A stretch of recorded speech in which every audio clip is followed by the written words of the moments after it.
तो ये लाइन की कार्टेशियन फॉर्म दी हुई है और इसको वेक्टर फॉर्म में लिखना है। ठीक है, तो वेक्टर फॉर्म के लिए हमें r is equal to A plus lambda B की फॉर्म में लिखना होता है। तो देखिए जो x minus 5/3 is equal to y plus 4/7 is equal to z minus 6/2, ये कार्टेशियन फॉर्म दी हुई है और हमें इसको इस फॉर्म में कन्वर्ट करना है, r is equal to A plus lambda B. अभी जो r है ये होता है xi प्लस वाई जे प्लस जेड के। तो अगर हमें एक्स वाई जेड की वैल्यू मिल जाए तो हम आर वेक्टर को लिख सकते हैं और वही लाइन की इक्वेशन बन जाएगी। तो एक्स वाई जेड की वैल्यू निकालने के लिए ये जो रेशियोज इक्वल दिए हुए हैं, यानी कि जो लाइन की इक्वेशन है उसको हम लैम्डा के इक्वल सब्स्टिट्यूट कर देते हैं। तो इसको लैम्डा सपोज कर लीजिए, तो इससे हम एक्स वाई जेड की वैल्यू निकाल सकते हैं। तो एक्स हो जाएगा, ये 3 लैम्डा के साथ मल्टीप्लाई होगा और ये जो -5 है ये +5 हो जाएगा राइट साइड में जाके। ऐसे ही इसको लैम्डा से इक्वेट करोगे तो y की वैल्यू हो जाएगी 7 लैम्डा माइनस 4 और z की वैल्यू हो जाएगी 2 लैम्डा प्लस 6। तो जो r वेक्टर है उसकी वैल्यू होती है xi प्लस वाई जे प्लस जेड के। अब इसमें एक्स वाई जेड की वैल्यू पुट कर दो तो ये हो जाएगा 3 लैम्डा प्लस 5 आई कैप, फिर y की वैल्यू हो जाएगी 7 लैम्डा माइनस 4 जे कैप और z हो जाएगा 2 लैम्डा प्लस 6 के कैप। तो आप देखिए कि ए में लैम्डा नहीं होगा तो लैम्डा वाली टर्म्स अलग कर लीजिए और जिनमें लैम्डा नहीं है उसको अलग कर लीजिए। तो जिनमें लैम्डा नहीं है वो एक ये टर्म है, एक ये टर्म है और एक ये टर्म। तो ये हो गया 5 आई कैप, फिर ये -4 जे कैप और ये +6 के कैप। और अब लैम्डा वाले टर्म्स, ये जो टर्म्स हैं ये लैम्डा वाले टर्म्स, तो इन सभी में से लैम्डा कॉमन निकाल लीजिए। तो ये जाएगा 3 इंटू आई कैप, ये हो जाएगा 7 इंटू जे कैप। यहाँ से लैम्डा कॉमन लेंगे तो ये 2 के कैप हो जाएगा। तो ये लाइन की वेक्टर इक्वेशन। तो बस आपको इससे एक्स वाई जेड की वैल्यू निकालनी है और लैम्डा वाले टर्म्स को अलग करिए, जिनमें लैम्डा नहीं है उसको अलग कर लीजिए। तो ये फॉर्मेट आ जाएगा r is equal to A plus lambda B and this is vector form of equation of line.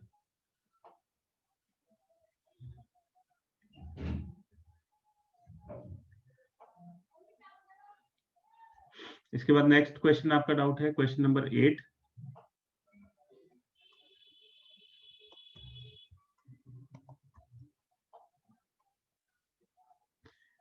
Find the vector and Cartesian equation of the line that passes through origin. तो एक point origin दिया हुआ है और एक और point दिया हुआ है, तो 2 पॉइंट फॉर्म इसमें यूज करेंगे। ठीक है, तो 2 पॉइंट से जब कोई लाइन पास करती है तो उसका, जैसे ये लाइन है इसके ऊपर 2 पॉइंट दिए हुए हैं, एक a इसका पोजीशन वेक्टर है और दूसरे पॉइंट का पोजीशन वेक्टर b है। तो इसकी वेक्टर फॉर्म होती है r is equal to A plus lambda b minus a. ठीक है, ये लाइन की इक्वेशन। और अगर कार्टेशियन फॉर्म में देखना है तो ये x1 y1 z1 और दूसरा पॉइंट हो गया x2 y2 z2। तो इसकी कार्टेशियन फॉर्म हो जाएगी x minus x1 by A is equal to y, A की प्लेस पे आ जाएगा y2 minus y1, x2 minus x1।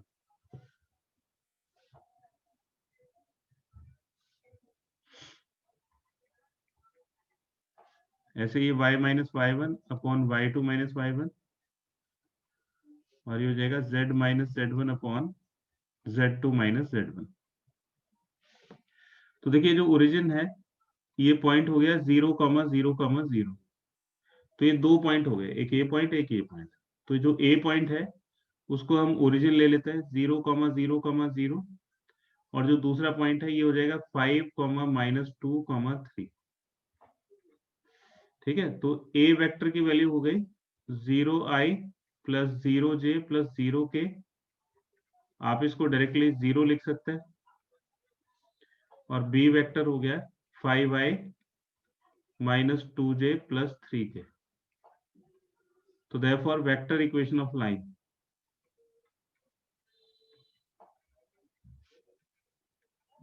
तो इसका फॉर्मूला हो जाएगा r is equal to a plus lambda b minus a. तो a तो 0 वेक्टर हो गया, प्लस लैम्डा, b हो गया 5i minus 2j plus 3k, और ये माइनस 0 वेक्टर। तो हो जाएगा r vector is equal to 0 vector को इसमें ऐड करोगे तो ये दूसरे वाला वेक्टर ही बचेगा, तो lambda times 5i minus 2j plus 3k, है ना, where lambda is some real number. तो ये तो हो गया वेक्टर इक्वेशन ऑफ लाइन। अब इसमें कार्टेशियन इक्वेशन भी बतानी। नाउ कार्टेशियन इक्वेशन होती है 2 पॉइंट फॉर्म में, x minus x1 divide by x2 minus x1, y minus y1 divide by y2 minus y1, and z minus z1 divided by z2 minus z1। तो ये वाला जो point है ये हो गया x1 y1 z1 first point, और ये सेकेंड पॉइंट हो गया x2 y2 z2। बस इनकी वैल्यू शिफ्ट करनी। तो ये x माइनस x1 हो गया 0, x2 5 और x1 0, फिर y minus y1 0, y2 minus 2, y1 0, z minus z1 is 0, z2 is 3, तो ये 3 माइनस 0। तो हो जाएगा x upon 5 is equal to y upon minus 2 is equal to z upon 3, and this is Cartesian equation of line.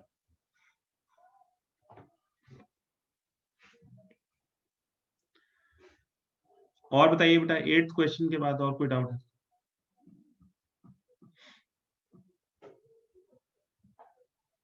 Sir 10th।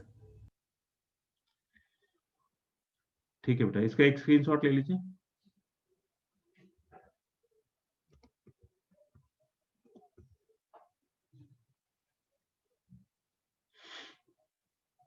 Angle between the following pair of lines. तो मैं first part इसका बता देता हूँ, second part में बस data बदलना है, बाकी बिल्कुल पहले की तरह ही हो जाएगा। वेक्टर फॉर्म में एंगल बिटवीन, तो ये वाला जो वेक्टर है ये फर्स्ट वेक्टर, इसको हमने लिख दिया a1 वेक्टर, और ये जो वेक्टर है b फर्स्ट लाइन के लिए ये b1 वेक्टर हो। फिर ऐसे ये वाला वेक्टर a2 वेक्टर हो जाएगा, और ये वाला जो वेक्टर है ये b2 वेक्टर हो जाएगा। तो एंगल बिटवीन टू लाइंस, इसका फॉर्मूला वेक्टर फॉर्म में होता है angle between two lines be theta. तो हमने इन दोनों के बीच में जो एंगल बनेगा उसको थीटा सपोज कर लिया, तो कॉस थीटा का फॉर्मूला हो जाएगा मॉड्यूलस। तो डायरेक्शन जो एंगल है वो सिर्फ इन दोनों वेक्टर से मतलब होगा, तो कॉस थीटा हो जाएगा b1 dot b2 divided by magnitude of b1 magnitude of b2।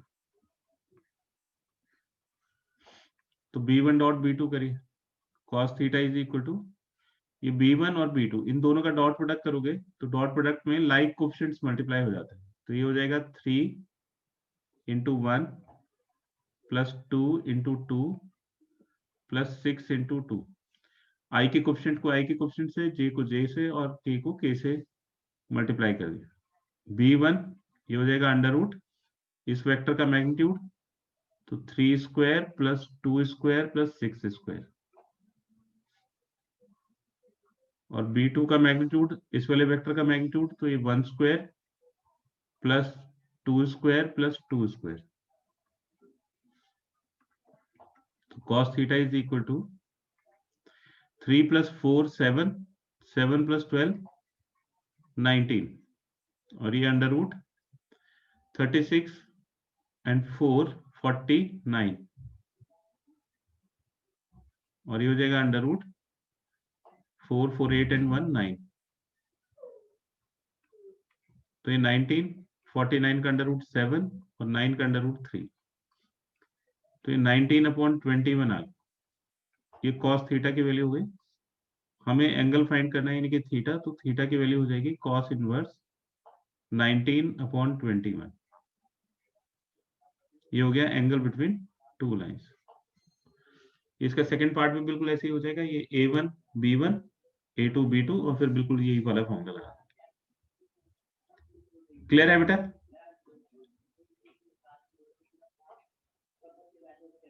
हाँ जी सर। और बताइए 10th के बाद।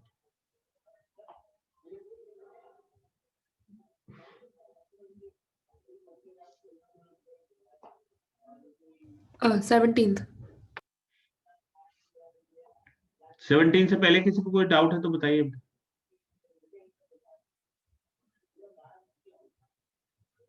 सर 14। Yes sir. ठीक है, shortest distance between two lines. तो इसका तो सीधा फॉर्मूला होता है शॉर्टेस्ट डिस्टेंस का। देखिए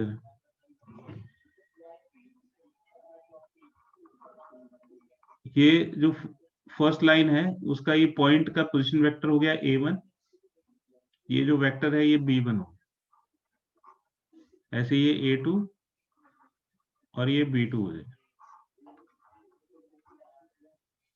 ठीक है, तो शॉर्टेस्ट डिस्टेंस होता है, shortest distance is equal to A2 minus A1 dot B1 cross B2 divided by magnitude of B1 cross B2। अब क्योंकि डिस्टेंस नेगेटिव नहीं हो सकता तो ये होल मॉड्यूलस, बस इनको सिंप्लीफाई करना है। तो सबसे पहले A2 माइनस A1 की वैल्यू निकालें। तो A2 माइनस A1 वेक्टर ये हो जाएगा, इसमें से इसको माइनस कर दीजिए। तो 2i minus j minus k minus i plus 2j plus k। तो देखिए ये 2i माइनस i बचेगा, minus j minus 2j minus 3j हो गया, और माइनस के ये माइनस 2k हो। ये A2 माइनस A1 वेक्टर की वैल्यू। अब B1 क्रॉस B2 वेक्टर निकालिए। तो cross product determinant method i j k, B1 हो गया ये, इसके कोफिशिएंट 1 माइनस 1 1, फिर B2 ये हो गया 2 1 2,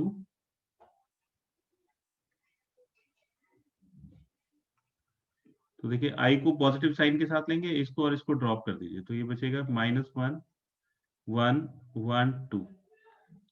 फिर j को माइनस साइन के साथ, इसका कॉलम और रो छोड़ देंगे, रो और कॉलम को, तो ये 1 2 1 2 बचेगा।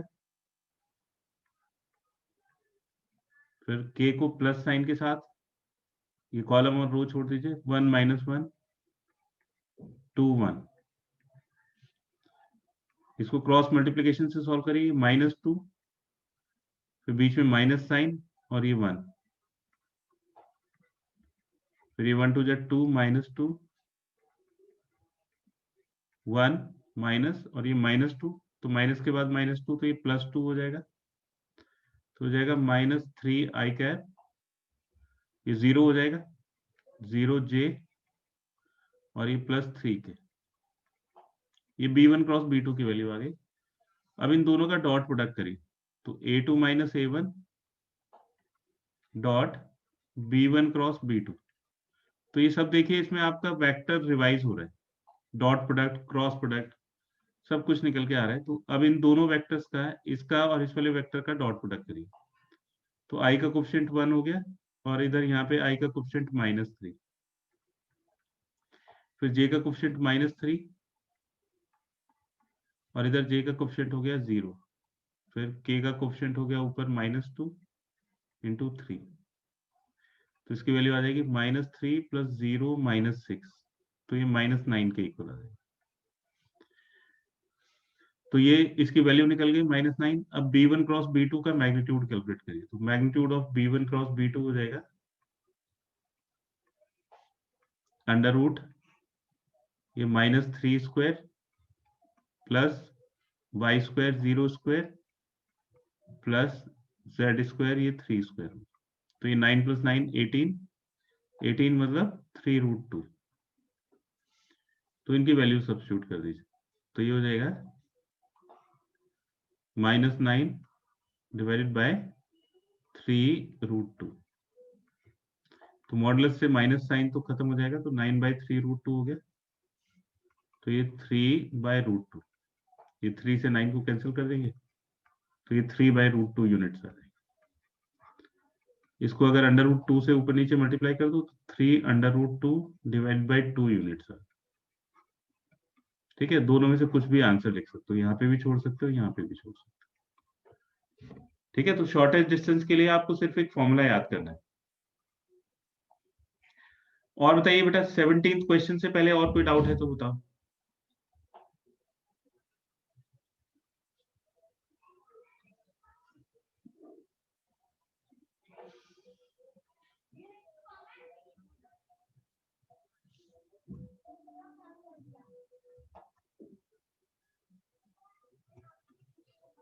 सेवनटीन से पहले और किसी को कोई डाउट नहीं है?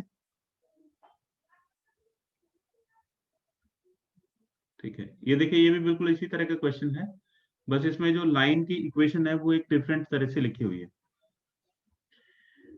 तो देखो, इसमें ये आई जे के तो होता है, ये कोफिशिएंट्स भी होते हैं, लेकिन ये जो टी है ये क्या चीज है? टी है ना। तो जैसे लैम्डा होता है वैसे ये पैरामीटर लैम्डा की जगह टी यूज कर रखा है और इसमें एस यूज कर रखा है। ठीक है, तो इसको हम स्टैंडर्ड फॉर्म में लिखेंगे, यानी कि लैम्डा या टी वाले टर्म्स को अलग कर लेंगे और जिनमें टी नहीं है उसको अलग कर लेंगे। तो हम जो फर्स्ट इक्वेशन है उसको कैसे लिख सकते हैं? आर इज इक्वल टू, पहले वो टर्म्स लिखे जिसमें टी नहीं है। यहाँ पे जो टी है वो लैम्डा की जगह यूज हो रखा है, तो इसमें टी नहीं है, तो ये 1 × आई, आई कैप हो जाएगा। फिर इसमें ये -2 × जे, और इसमें ये 3 × के। ये वो टर्म्स हैं जिनमें टी नहीं है या लैम्डा नहीं। फिर जैसे हम लैम्डा को कॉमन लेते हैं, यहाँ पे टी को कॉमन ले लेंगे, तो इसमें से अगर टी कॉमन लेंगे तो ये -i बचेगा।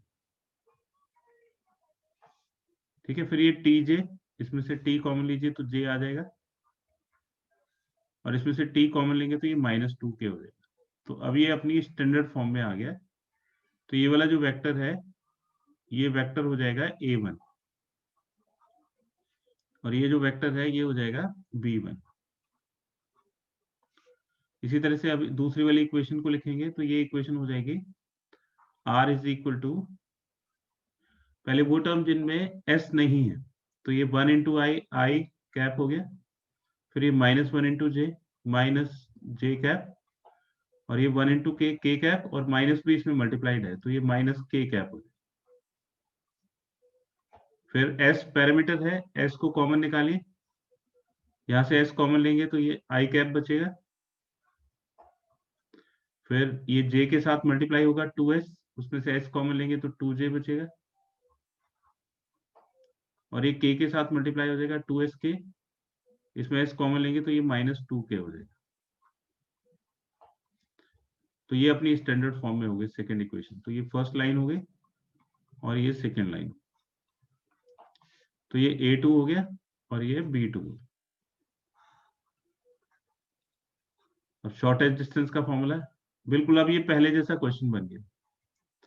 तो शॉर्टेज डिस्टेंस का फॉर्मूला हो गया a2 - a1 dot b1 cross b2 whole divided by magnitude of b1 cross b2 and whole modulus. तो इससे शॉर्टेज डिस्टेंस कैलकुलेट हो जाएगी। अब बताइए, मैं करके बताऊं या कर लोगे? बिल्कुल क्वेश्चन नंबर 14 जैसा ही है, बस इसको चेंज करके ये a1 b1 a2 b2 की वैल्यूज आपको मिल जाएंगी। आरसिया बेटा हो जाएगा या मैं करूं इसको पूरा? नहीं सर, हो जाएगा, ठीक है। तो इसके बाद इसको और बताइए, और कोई डाउट है इस एक्सरसाइज में?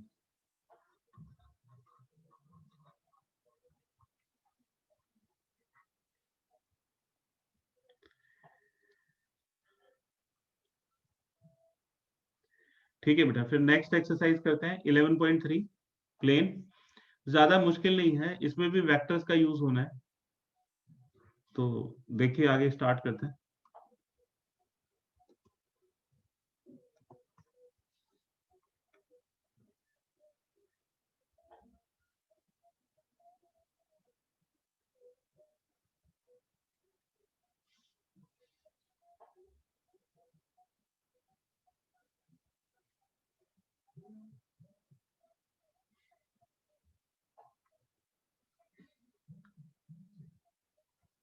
तो नेक्स्ट टॉपिक है प्लेन।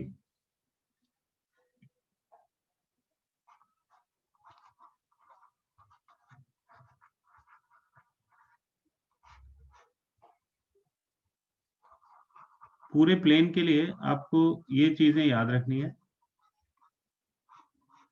जैसे कोई प्लेन है, आपके आसपास प्लेन के बहुत सारे एग्जांपल होते हैं। जैसे रूम के अंदर वॉल है तो वॉल एक प्लेन है, टेबल का जो टॉप है वो एक प्लेन होता है। तो बहुत सारी जो ये प्लेन सरफेसेस हैं, इसी को हम प्लेन बोलते हैं। प्लेन की जो डायरेक्शन है वो इसके परपेंडिकुलर वेक्टर से बताई जाती है, इसको हम बोलते हैं नॉर्मल वेक्टर। नॉर्मल वेक्टर, तो नॉर्मल का मतलब परपेंडिकुलर वेक्टर होता है। ठीक है, तो हम इसकी डायरेक्शन कैसे बताएंगे कि this plane is perpendicular to this plane, this vector, normal vector. तो direction of plane is given by its normal vector.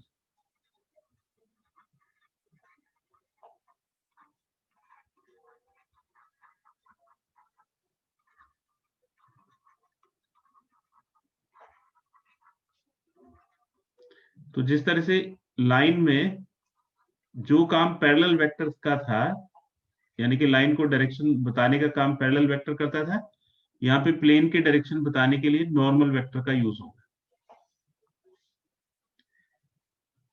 दूसरी इंपॉर्टेंट चीज है कि जैसे सपोज करिए कि ये कोई प्लेन है और प्लेन के अंदर बहुत सारे वेक्टर्स हैं। जैसे सपोज करिए कि एक वेक्टर है, ये दूसरा वेक्टर हो गया, ये तीसरा वेक्टर हो गया। तो इसको हमने नाम दिया कि this is A1 vector, this is A2 vector and this is A3 vector.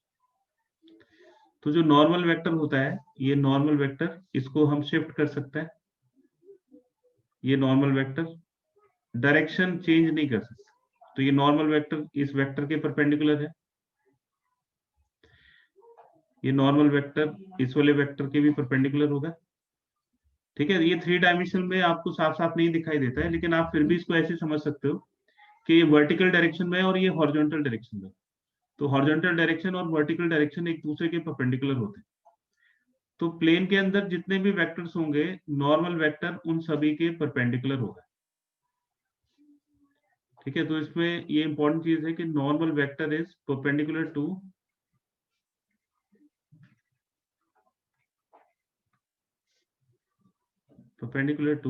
all the vectors in the plane.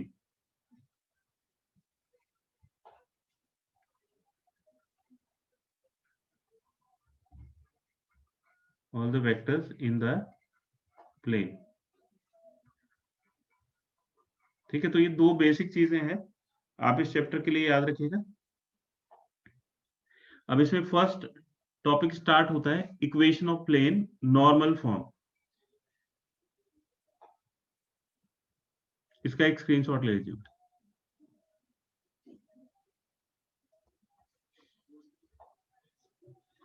तो सबसे पहला टॉपिक हम करते हैं इक्वेशन ऑफ प्लेन।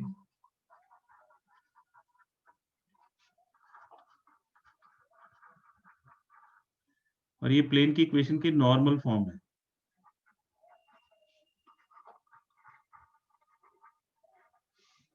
इसमें आपको दो चीजें दी हुई होती है, एक तो एन कैप और एक डी। एन कैप होता है unit normal vector to the plane.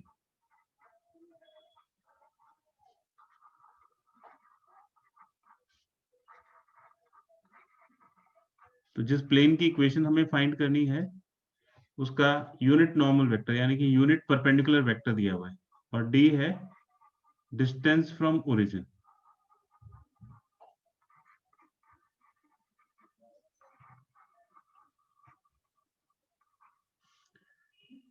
अब देखिए, जैसे ये सपोज करिए कि कोई प्लेन है जिसकी इक्वेशन हमें फाइंड करनी है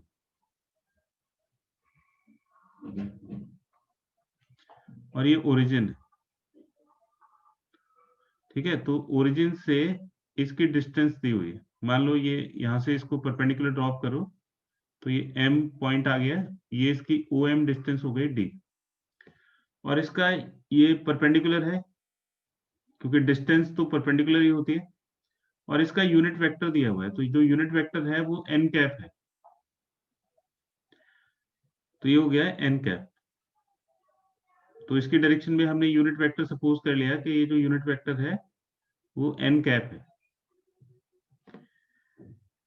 अब इसकी इक्वेशन के लिए हमें कोई पॉइंट सपोज करना पड़ेगा, जैसे इस प्लेन के अंदर हमने एक वेरिएबल पॉइंट सपोज कर लिया p। तो ये जो p पॉइंट है इसको हम x y z से डिनोट कर सकते हैं, या इसका अगर पोजीशन वेक्टर लिखें तो r वेक्टर लिख सकते हैं। तो स्ट्रेट लाइन में ये हमने सीखा है कि r वेक्टर वेरिएबल पॉइंट का पोजीशन वेक्टर होता है, ठीक है। अब देखिए कि ये जो OM वेक्टर है इसको हम कैसे लिख सकते हैं। तो किसी भी वेक्टर में उसका मैग्नीट्यूड होता है, यानी कि लेंथ होती है, और उसका यूनिट वेक्टर होता है।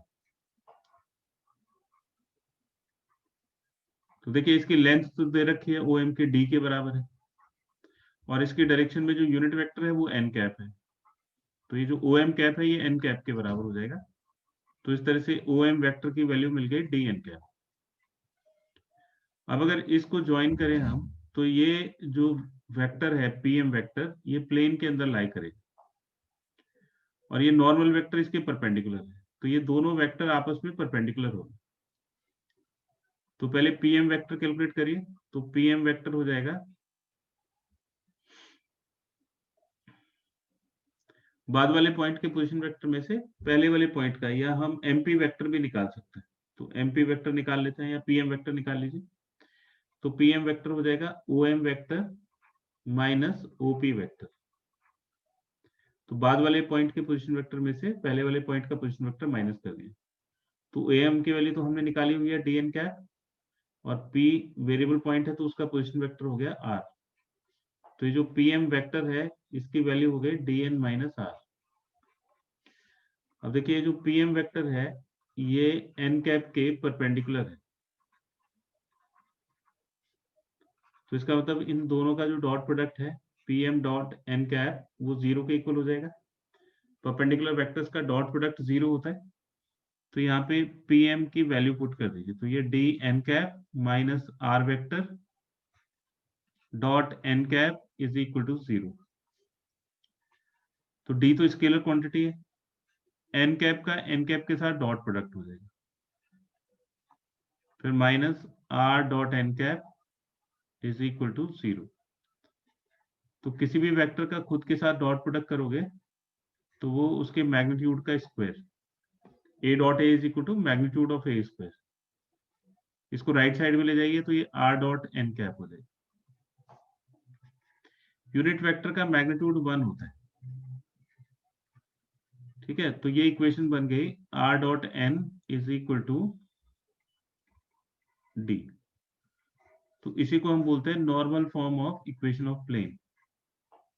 तो इसके लिए आपको इन दो चीजों की जरूरत होती है, ठीक है। अब इसको हम जनरल इक्वेशन में कन्वर्ट करेंगे। ये तो एक स्टैंडर्ड इक्वेशन है, एक स्पेसिफिक इक्वेशन है। अब इसको जनरलाइज करेंगे, तो उसके लिए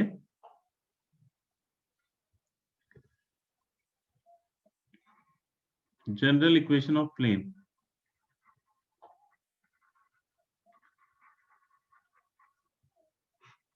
तो इसको आगे कंटिन्यू करते हैं, जैसे r dot n cap is equal to d है। तो अगर हम इसको किसी स्केलर क्वांटिटी से मल्टीप्लाई कर दें, जैसे डेल्टा से मल्टीप्लाई कर दें, तो अगर हम दोनों तरफ डेल्टा से मल्टीप्लाई करेंगे तो इक्वेशन पे कोई फर्क नहीं पड़ेगा। लेफ्ट हैंड साइड को भी डेल्टा से मल्टीप्लाई कर दो, राइट हैंड साइड को भी डेल्टा से मल्टीप्लाई कर दो, तो दोनों तरफ मल्टीप्लीकेशन की वजह से इक्वेशन सेम ही रहेगी। अब ये वाला जो वेक्टर है इसका मैग्नीट्यूड डेल्टा हो गया है ना, ये एक नया वेक्टर बन जाएगा, और ये एक कांस्टेंट होगा dn कैप।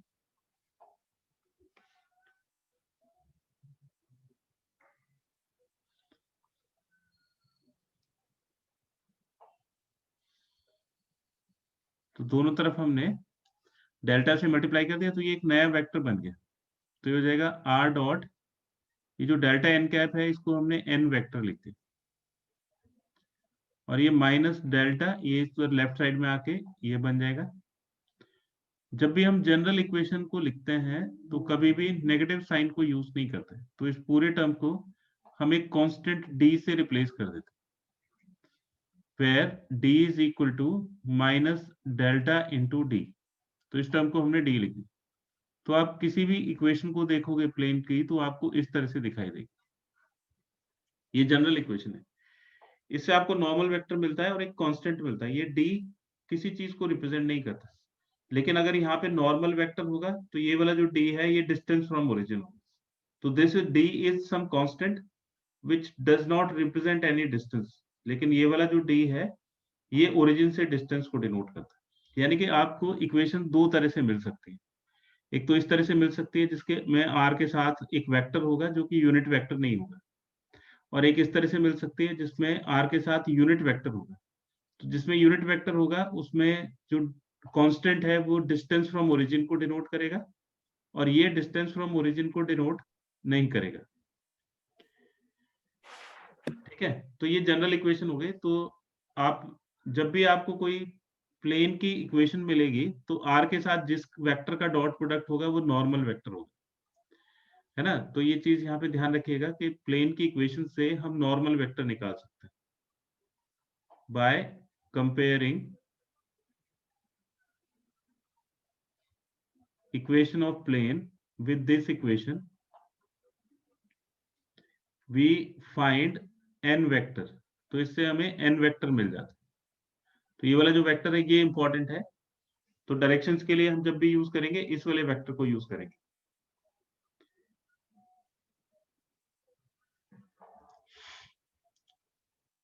ठीक है, अब आते हैं हम इस पे, हमें इस वाले पॉइंट के कोऑर्डिनेट्स निकालने हैं।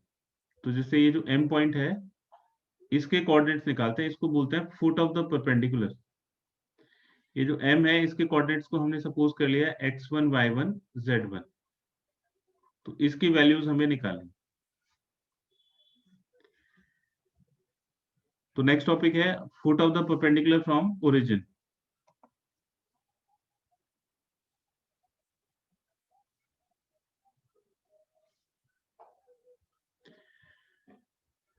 ये कोऑर्डिनेट्स ऑफ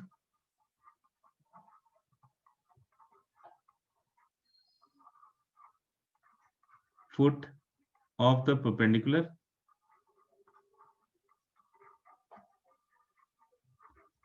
फ्रॉम ओरिजिन।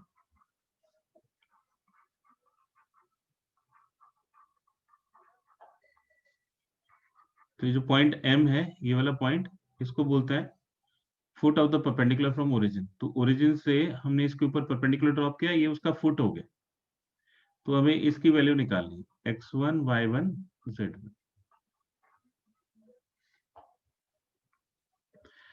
तो देखिए ये जो नॉर्मल वेक्टर है ये, इसको हम डायरेक्शन कोसाइंस के टर्म्स में लिख सकते हैं। आपने ये फर्स्ट एक्सरसाइज में पढ़ा था कि किसी भी यूनिट वेक्टर को हम उसके डायरेक्शन कोसाइंस की टर्म्स में रिप्रेजेंट कर सकते हैं। तो अगर आपको ये यूनिट नॉर्मल वेक्टर दिया हुआ होगा तो इस तरह से दिया हुआ होगा, और उसके जो स्केलर कोएफिशिएंट्स होंगे वो नॉर्मल वेक्टर के डायरेक्शन कोसाइंस होंगे।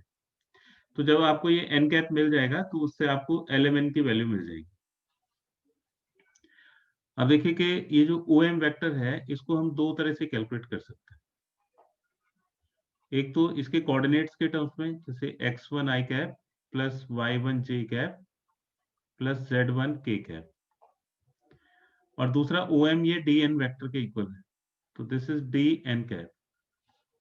तो इसमें n कैप की वैल्यू डाल दीजिए, तो x1 i cap plus y1 j cap plus z1 k cap, और d n कैप हो जाएगा li plus mj plus nk। अब इसको कंपेयर करिए तो ये दोनों वेक्टर्स इक्वल हैं, तो i का कोफिशिएंट i के कोफिशिएंट के इक्वल होगा,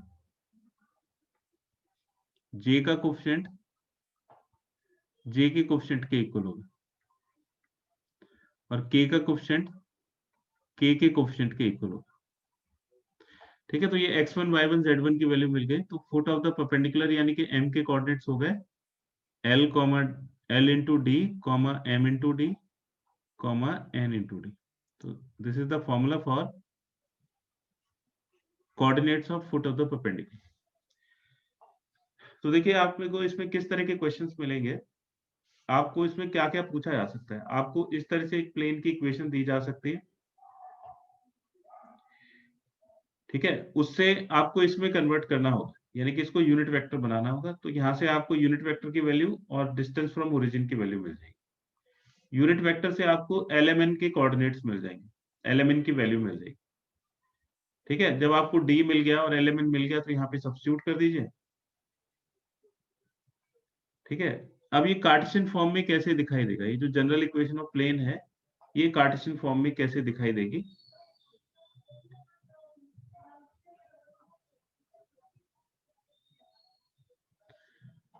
तो देखो, जैसे ये जो नॉर्मल वेक्टर है इसको हमने लिखा let n vector is equal to a i plus b j plus c k.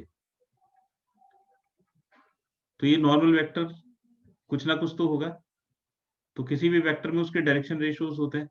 तो direction ratios of normal vector क्या हो जाएंगे, a comma b comma c. तो ये जो r dot n plus d is equal to 0 है, ये किस तरह से हो जाएगा। अगर आप आर वेक्टर को इसके साथ डॉट प्रोडक्ट करोगे तो आर वेक्टर में तो होता है x i plus Y J plus Z के। तो ये x i plus Y J plus Z k dot n vector हो जाएगा a i plus b j plus c k plus d is equal to 0। तो आप इसको dot product करोगे तो ये बन जाएगा a x plus b y plus c z plus d is equal to 0।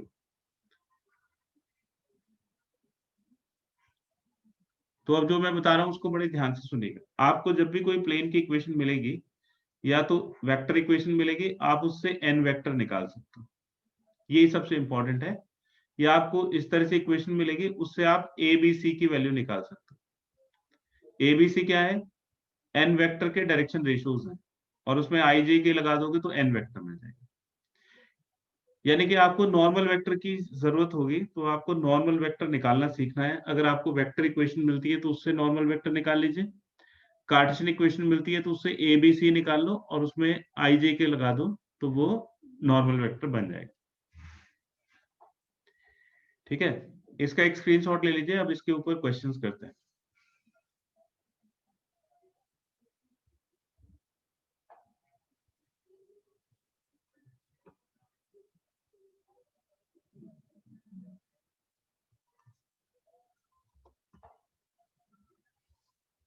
एक एग्जांपल देखिए।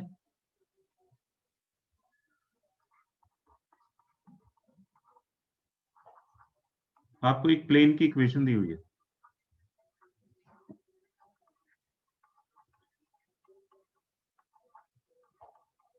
ये एक प्लेन की इक्वेशन दी हुई है और इसमें आपको पूछा है फाइंड एक डिस्टेंस फ्रॉम ओरिजिन,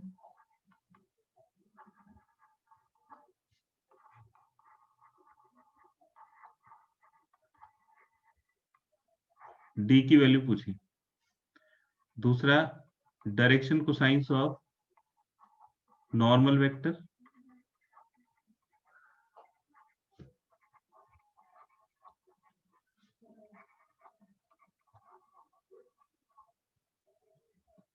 ठीक है, एलएमएन की वैल्यू पूछी। तो जो नॉर्मल वेक्टर है उसके डायरेक्शन कोसाइंस बताने। और थर्ड है coordinates of foot of the perpendicular, coordinates of foot of the perpendicular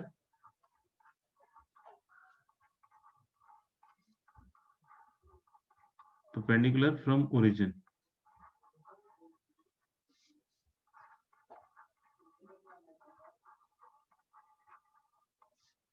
यानी कि m के कोऑर्डिनेट्स पूछे x1 y1 z1। तो मैं आपको जरा इसकी थ्योरी रिवाइज कर दूं कि आपको जब नॉर्मल फॉर्म में इक्वेशन मिलती है r dot n is equal to d form में। तो ये जो एन कैप है ये यूनिट नॉर्मल वेक्टर होता है l i plus m j plus n k, जिससे आपको एल एम एन की वैल्यू मिलती है, और राइट हैंड साइड से आपको डिस्टेंस फ्रॉम ओरिजिन मिलता है। और जो फुट ऑफ द परपेंडिकुलर है उसके कोऑर्डिनेट्स होते हैं l d comma m d comma n d. तो अगर आपको प्लेन की ये फॉर्म मिल जाती है, ये वाली फॉर्म प्लेन की अगर मिल जाएगी, तो आप ये सारी चीजें निकाल सकते हो। तो बस अब हमें क्या करना है कि जो आपको जनरल इक्वेशन ऑफ प्लेन दी हुई है इसको इस फॉर्म में कन्वर्ट करना है। जैसे ही हम इस वाले इक्वेशन को इस फॉर्म में कन्वर्ट कर लेंगे तो ये सब चीजें मिल जाएंगी, कंपैरिजन से बड़ी आसानी से हम निकाल सकते हैं। तो ये जो 2x minus 3y minus 4z plus 7 is equal to 0 है, तो इसको हम -7 लिख सकते हैं। अब राइट हैंड साइड में आएगा d, और वो कभी नेगेटिव नहीं हो सकता, तो ये ध्यान रखना है कि right hand side must be positive,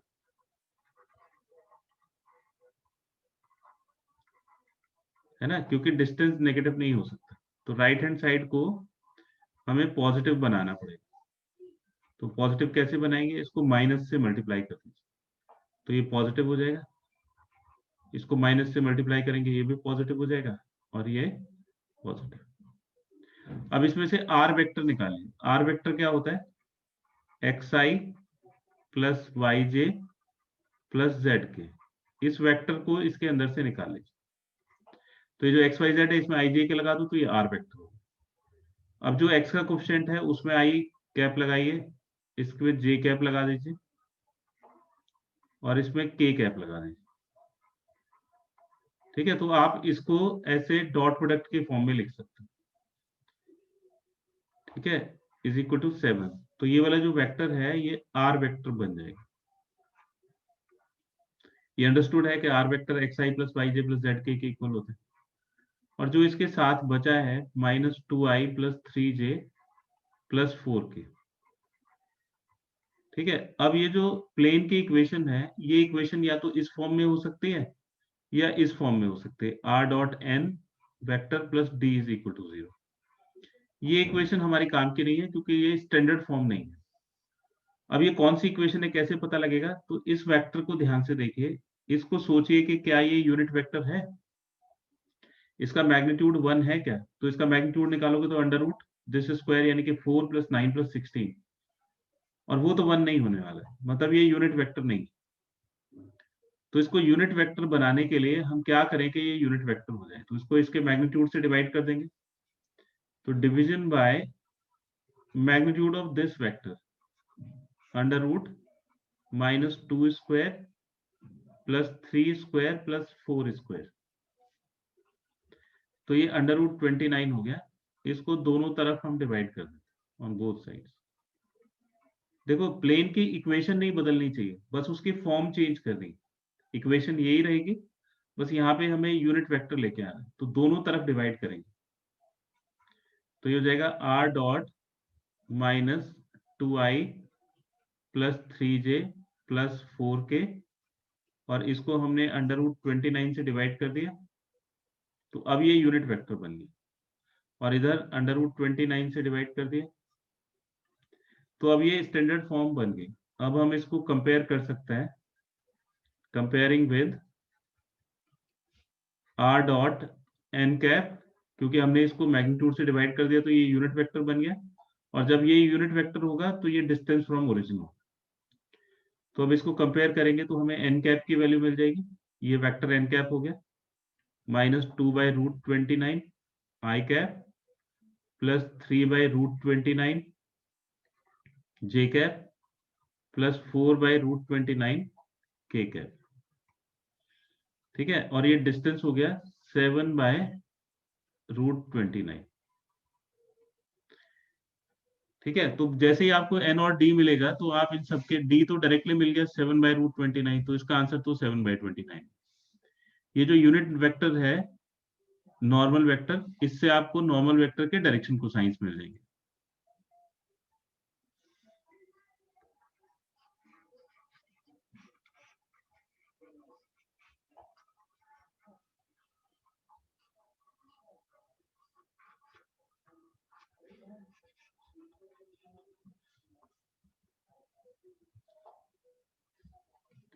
तो अब देखिए कि नाउ ये जो एन कैप है इसको कंपेयर करिए l i plus m j plus n k से।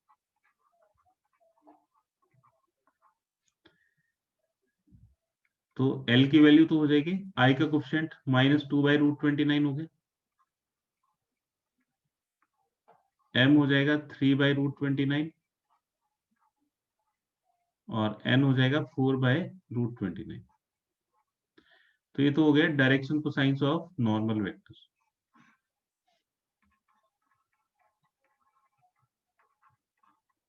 ठीक है, एंड ये जो डी है 7/√29, ये हो गया डिस्टेंस फ्रॉम ओरिजिन।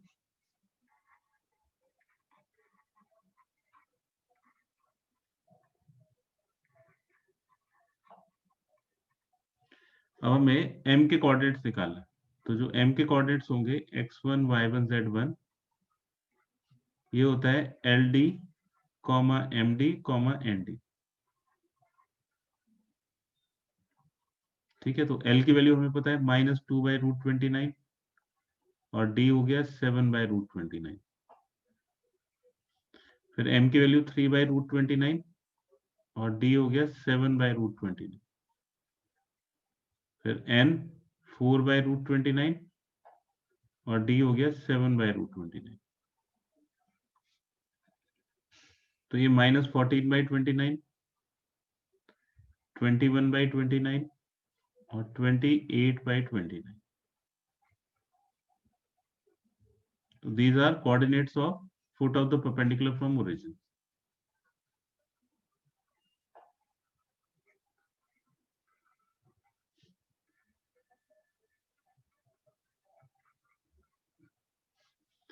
तो जो पहले 4 क्वेश्चंस हैं वो इसी थ्योरी के ऊपर।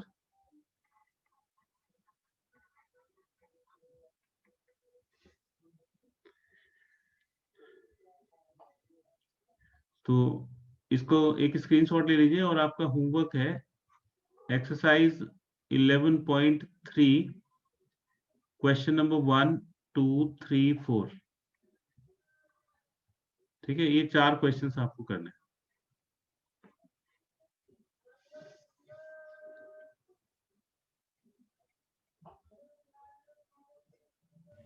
Thank you sir. Okay thank you. Okay.